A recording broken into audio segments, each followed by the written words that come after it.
Hello আমার প্রিয় sweet cute বন্ধুরা, কেমন আছো তোমরা?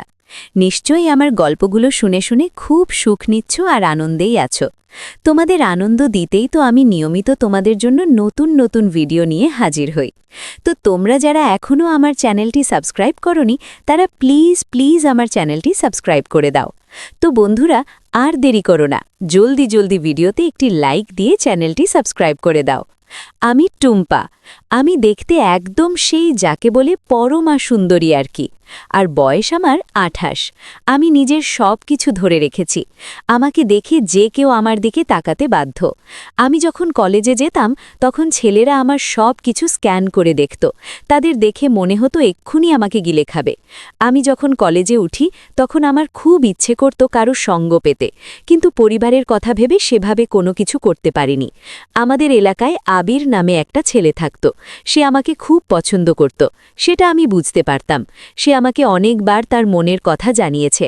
আমি যখন রাস্তা দিয়ে কলেজে যেতাম তখন সে রাস্তায় এসে দাঁড়িয়ে থাকত। এভাবেই কেটে গেল প্রায় 2 বছর। পরে আমি আর আবিরকে ফিরিয়ে দিলাম না। তারপর শুরু হয়ে গেল আমাদের ভালোবাসা। আবির আমাকে নিয়ে নানা জায়গায় ঘুরতে যেত। আমি আর আবির কলেজ ফাঁকি দিয়ে ঘুরতে যেতাম। আবির আমার সাথে থাকলে আমার হাতটা শক্ত করে ধরত। আমি আবিরের ছোঁয়ায় কেমন যেন হয়ে যেতাম। একদিন আমি আর আবির একটা নদীর পাড়ে ঘুরতে এসেছিলাম। আবির আমাকে তার মনের ইচ্ছার কথা জানালো। আমি আবিরকে বললাম, আজ না, অন্য কোনো দিন। আবির যেন থাকতে পারছিল না। আবির আমাকে শক্ত করে জড়িয়ে ধরল। আবিরের হাতটা আমার ওই দুটোর দিকে নিয়ে গেল। আমি একটু অন্যরকম হতে শুরু করলাম। পরে আমি আর আবিরদের বাড়ি চলে আসলাম। আবিরদের বাবা মা বাড়িতে ছিল না। বাড়ি একদম ফাঁকা। আমি আর আবির পূরণ করলাম আমাদের এতদিনের বাসনা। কিন্তু তার কিছুদিন পর আমার আর আবিরের কথা আমার বাড়ির লোকেরা জেনে যায়।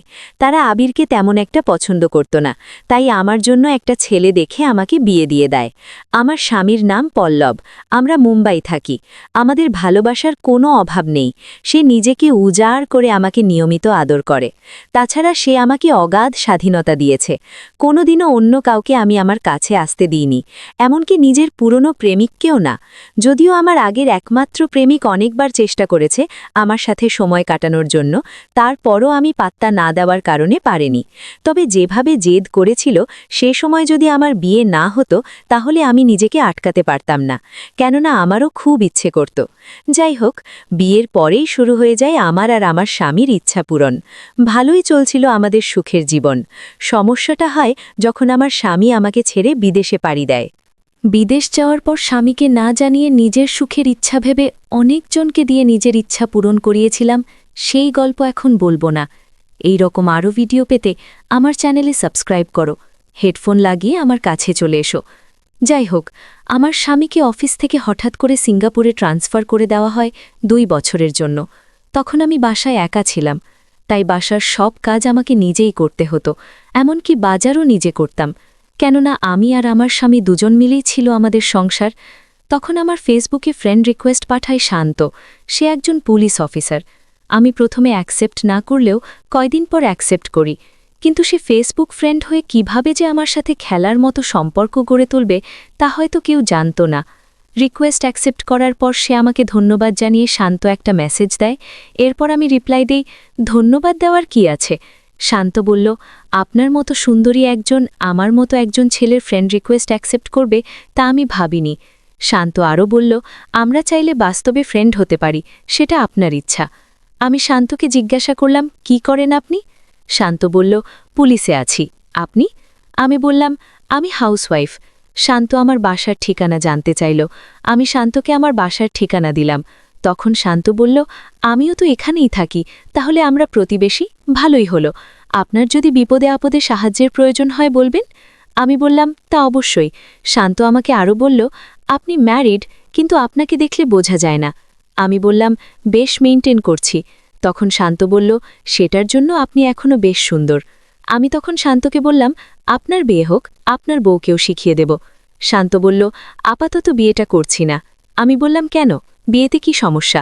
তখন শান্ত বলল, অন্য কোনো সময় আপনাকে বলবো। শান্ত আমাকে জিজ্ঞাসা করল, তো আপনার অ্যারেঞ্জ ম্যারেজ না লাভ ম্যারেজ? আমি বললাম, অ্যারেঞ্জ ম্যারেজ, কিন্তু ভালোবাসার কোনো কমতি নেই। শান্ত একটু হেসে বলল, তাহলে ভাই তো অনেক লাকি, আপনার মতো একজন সুন্দরী বউ পেয়েছে। আমি তখন শান্তকে বললাম, আপনিও পেয়ে যাবেন। শান্ত বলল, কিন্তু আমার যে আপনার মতো কাউকে চাই। আমি বললাম, সেটা তো সম্ভব না, আমি তো একজনেরই, তাই না? তখন শান্ত বলল, আমি কিন্তু আপনার জন্য অপেক্ষায় আছি। আমি বললাম, ঠিক আছে, আপনি বসে বসে অপেক্ষা করেন তাহলে। আজ রাখি, অনেক কাজ পড়ে আছে।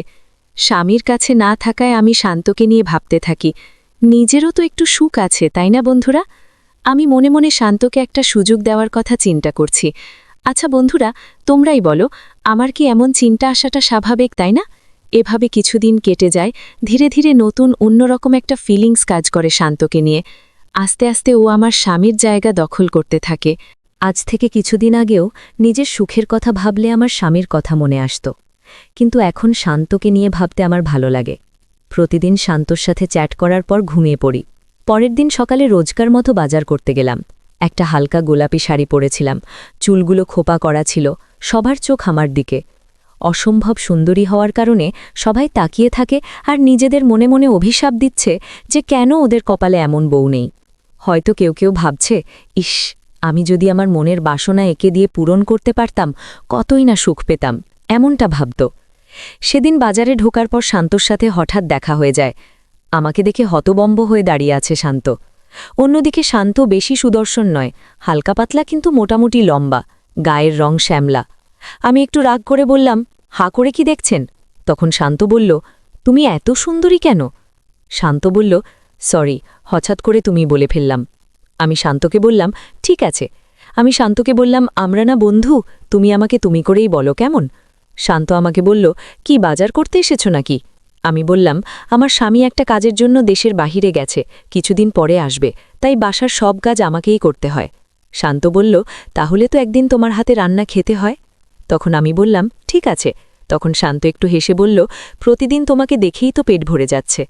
আমি ভাবতে পারিনি যে শান্ত আমার হাতের রান্না খেতে এসে আমার জীবনটা লণ্ডভণ্ড করে দেবে। আমরা গল্প করতে করতে বাজার করলাম। শান্ত আমার হাত থেকে বাজারের ব্যাগটা তার হাতে নিয়েছে, এতে আমি বেশ খুশি হয়েছি। মেয়েদের সম্মান দিতে জানে শান্ত। এরপর আমাকে একটা রিকশা ভাড়া করে দিল শান্ত। আমি বাসায় আসতে লাগলাম। বাসায় আসার সময় মনে মনে ভাবলাম, এত তাড়াতাড়ি শান্তর সাথে বন্ধুত্ব হয়ে গেল, কিন্তু শান্তর চেহারায় একটা মায়া আছে। শান্ত বাজারের সময় বারবার আমার দিকে ঘুরঘুর করে তাকাচ্ছিল, সেটা আমি লক্ষ্য করেছিলাম, কিন্তু এতে দোষের কিছু দেখিনি। এসব ভাবতে ভাবতে বাসায় চলে আসলাম।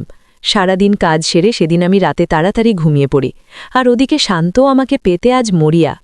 প্রতিদিন এভাবে বাজারে দেখা হয় শান্তর সাথে।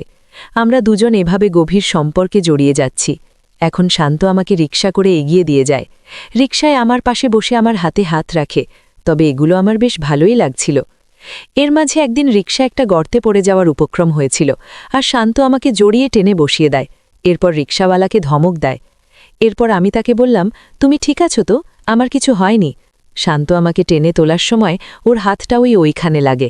আমি বেশ মজা পেয়েছিলাম। কতদিন পর কারো হাত পড়েনি ওইগুলোতে। যদিও ব্যথা করছে, তাও এতদিন পর ব্যথাটা একটু এনজয় করলাম। সেদিন খুব দ্রুত বাসায় চলে আসলাম। আমি নেমে শান্তকে বললাম, আজ বাসায় চলো না, চা খেয়ে যাবে। সে সুযোগ পেয়ে বলল, চলো যাওয়া যাক। তারপর তাকে নিয়ে আমি বাসায় ঢুকলাম। তাকে সোফায় বসতে বললাম। সে সোফায় গিয়ে বসল। আমি রান্নাঘরে ঢুকে চা নিয়ে এসে তার সাথে বসলাম। সে তখন টিভি ছেড়ে দিয়েছে, হিন্দি গান দেখছে।